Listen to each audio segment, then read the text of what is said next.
Yo, what is good, everybody? What is good, yo?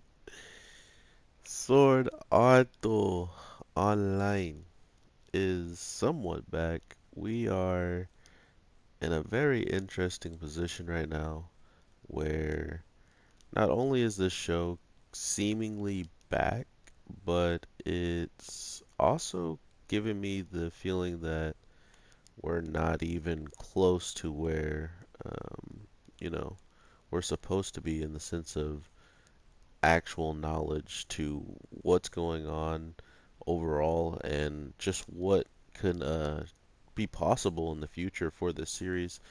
I'm saying that because to me it's very clear that with the person showing up at the end, with the people showing up in the middle, and the full on beginning, we are really going to know how Sword Art is kind of just mixing everything in. And when I say mixing everything, I mean everything. Um, we got people from Gun Gale, who are, like PK. They kill players and, like they do it unfairly, kind of in a sense. Just because, imagine doing a mission and then right at the end of the mission, someone just shows up and tries to, take you out pretty much. That's what these guys have been doing this whole time to get levels and stuff like that. So not only are they kind of doing it in like a scumbag way, um, they're also in, gun gale. So anybody who doesn't like what's going on can also, do something about it if they really wanted to. Which I thought was kind of cool that, one of them was trying to take it into account. Not only that, I forgot how to roll in this game, man. Oh, there it is. Not only that, we are learning just, like what has been going on since the absence of the show, and seemingly, there's been a couple BBOs or BOB in Gun Gale. And supposedly one guy from the very first one that's ever won is coming back, and like Simon wanted to get in on that. And it's funny how all of these different little details are the main reason why we're even learning about, there being a BBO happening. And then once we heard about it, it's pretty much taken out of the question because Kimito doesn't even. He wants, Asuna to come with him into the world that he's been going into, which I'm going to touch up more on in a little bit. But because of he wanting her to be there and, take her there, he was gone for he didn't know if it was 10 days or a month, in that machine. So for him to all of a sudden just be like, "Oh yeah, I want Asuna now to come with me and be lost with me, for months on end," kind of draws, it drew attention to me to be like, "Oh crap, like Kimito might actually be scared of what's in the, like what's waiting for him, so to speak." And if that's the case, like we should all be worried about this soul thing that he's getting himself into. And while they're making that like seem scary and seem like it's going to be crazy, they then throw in Jacko Blacku, Jack Blacku, Mr. Bag on his face from Sword Art, the last surviving member of the Laughing Coffin. I mean, yes, they are. They're putting everything. Everything is coming back. Every single thing. Sword Art Online, Gun Gale, and something new is all being mashed up now in this story. And I'm not sure if it's for the better or if they're doing it, because hey, we have all of these different things that we've been doing, and if anything, we want, the audience to know that we remember all these people, so to speak. And that would be cool, but at the same time, I'm trying to figure out how to use my special, guys. Sorry, I'm tapping on a bunch of buttons. Um, what was it? It was like Uh, I don't know.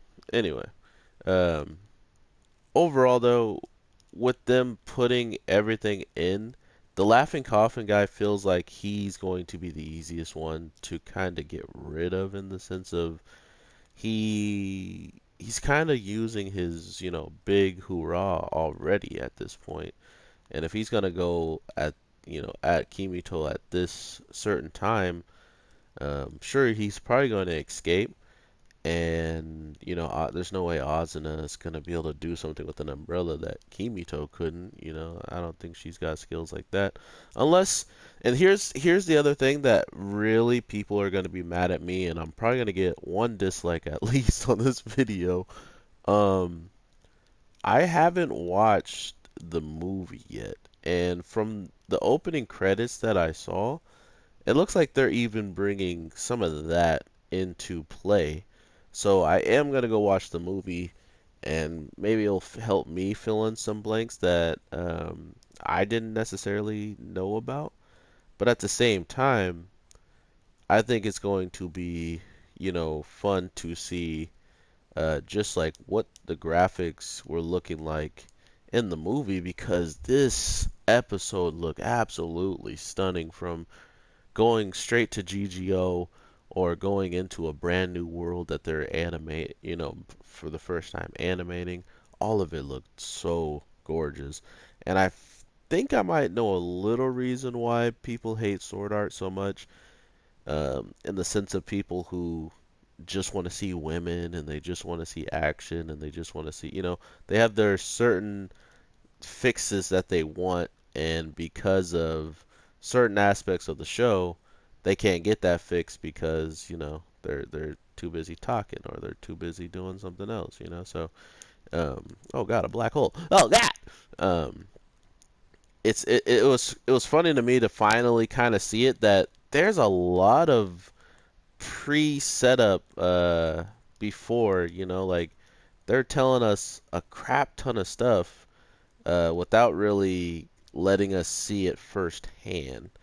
And what I mean by that is there was a lot of organization stuff that Kimito supposedly knew about already, but for some reason he didn't, take precautions. He didn't really seem like the same Kimito that we knew who stays on point, on decision making and stuff like that. So I think that came up to be something that, oh my God, I just got bodied.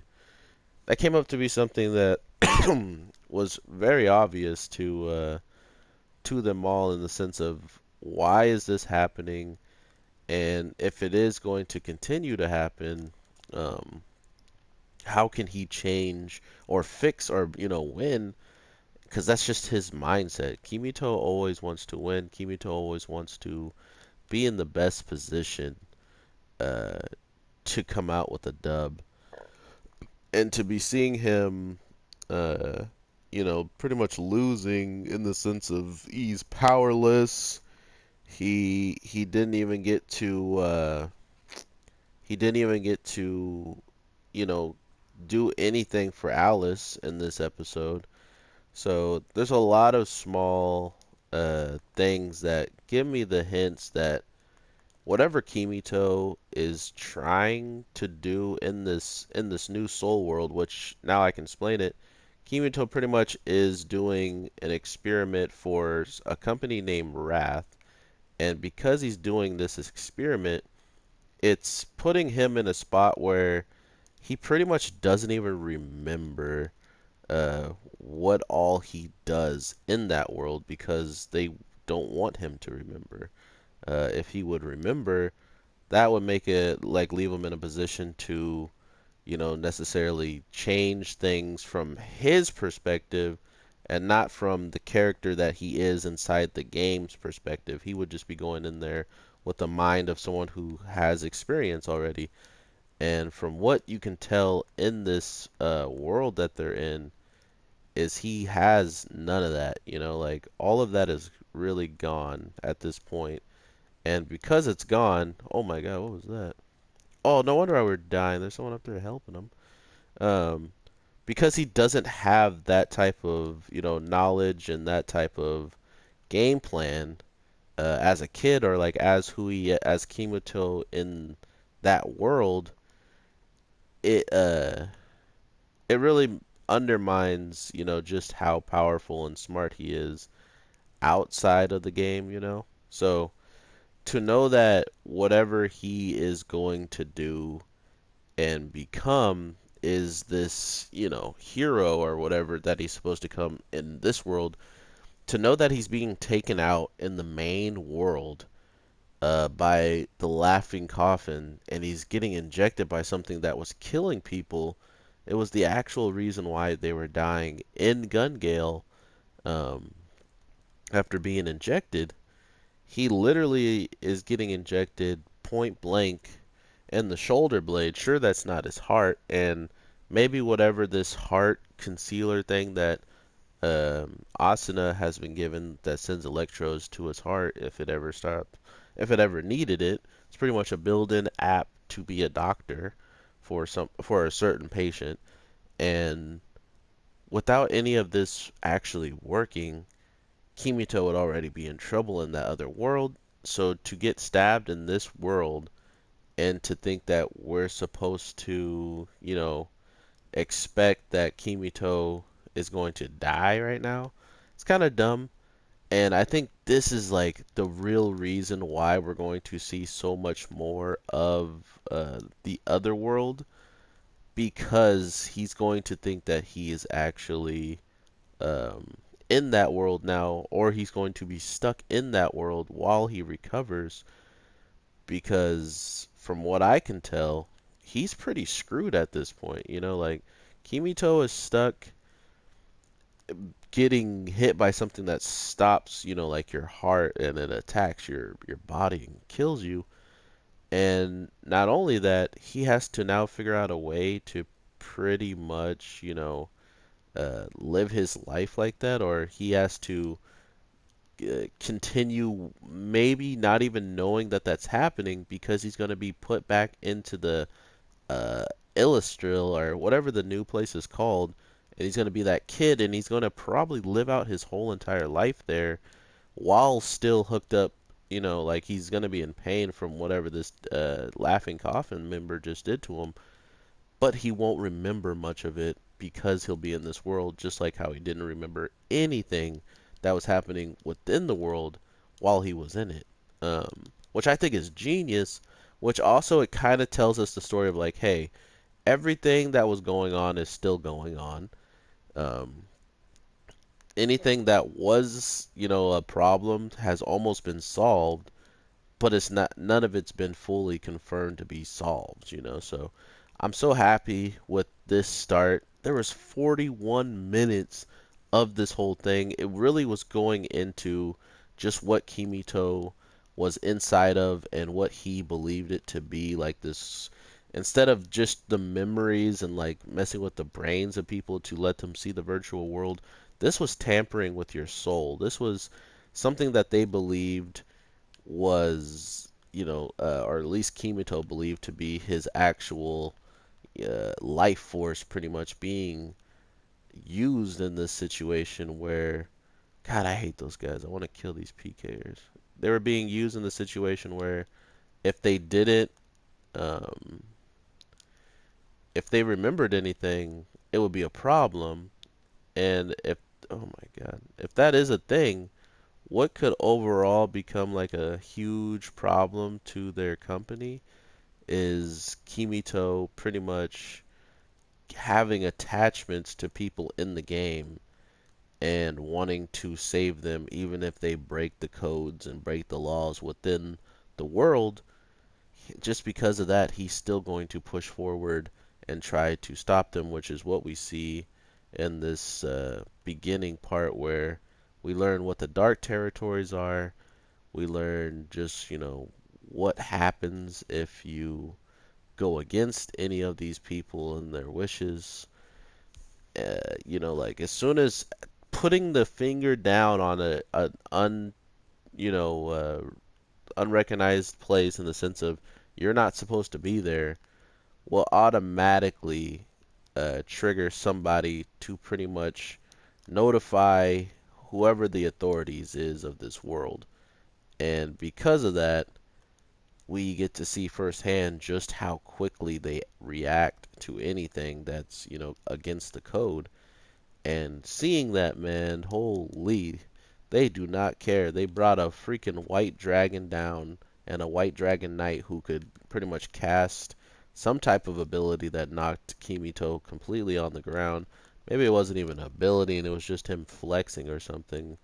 Um, but it was enough to pretty much render Kimito powerless as a kid, and I'm hoping that we're going to see like some type of, huge change of like him becoming a white knight or him understanding the power that they possess and being able to, attack it somehow, some way. That's always been the cool thing about Kimito, and I think that's what I hope continues about this show is that he does have his Kimito like dope moments, which we didn't get to see much of it in this week's episode because of all the explanation.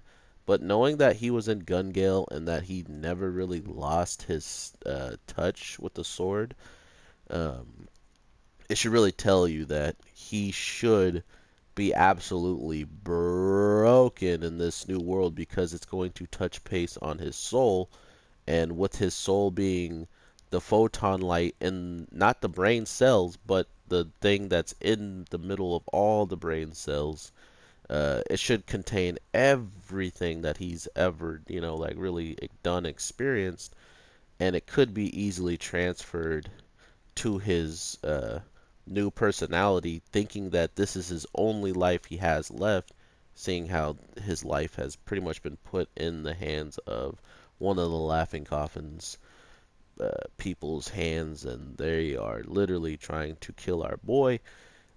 Absolutely nuts. I could go on for much, much more, but that's for you guys in my subs and in the comments down below to let me know if you guys want me to touch up more on this. I'm definitely going to be doing a lot of research on like the movie and just to see what type of things might have occurred there. Oh, my weapon is too weak. But all those different things, I want to know just where this story can go and different things like that.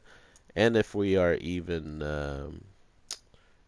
if we're even going to be seeing much further into Gun Gale and all of these different arcs that, we've already learned a lot about. If they can bring more story to them, that could mean that they could canonize the alternated Gun Gale, stuff like that is what I'm really looking forward to seeing what Sword Art has to bring.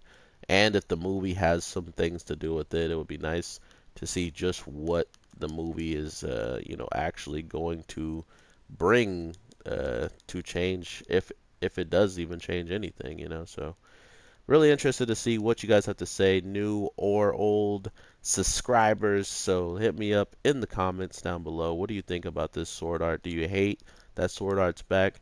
Do you love you some Sword Art, or is this just something that you're gonna watch now because it's something to watch? Because that's kind of how I felt about Sword Art. Like, it's not something I hate and it's not something I love, but it's definitely something entertaining to watch. So I hope you guys are entertained with this, and I want you guys to leave anything in the comments down below or just subscribe. Let me know what you guys think about all this, and I will talk to you in the next one because I got some crazy edgy anime to talk about soon. So make sure you're subscribed with that notification bell on to get that too. All right, everybody. Peace.